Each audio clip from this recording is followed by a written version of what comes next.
ప్రభువునందు ప్రియ సహోదరి సహోదరులారా, ఈనాటి ఆదివారాన్ని దైవవాక్కు ఆదివారంగా కొనియాడుతూ ఉన్నాం. ఎందుకంటే క్రీస్తు ప్రభు బాప్తిస్మాన్ని పొందిన తర్వాత తన యొక్క పరిచర్యని ఈనాడు వాక్కు ద్వారా ప్రారంభిస్తూ ఉన్నాడు. కాబట్టి దైవవాక్కు ఆదివారంగా మనం కొనియాడుతూ ఉన్నాం.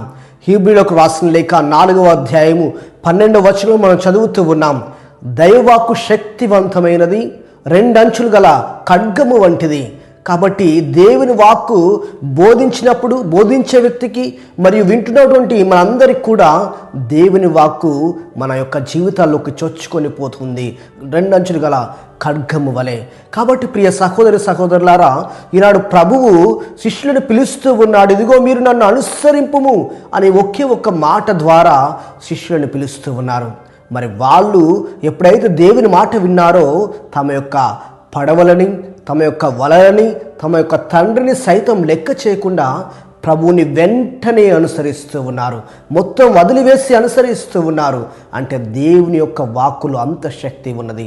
దేవుడు ఒక మాట మాట్లాడితే ఆ యొక్క శక్తి ద్వారా మనము దేవుని అనుసరించే బిడ్డలుగా మనం ఉండాలి. కాబట్టి దేవుని యొక్క వాక్కును చదువుతూ పఠిస్తూ అనుసరించే బిడ్డలుగా ఉండాలని చెప్పి ప్రత్యేకంగా ప్రార్థించుదాము. ఆమెన్.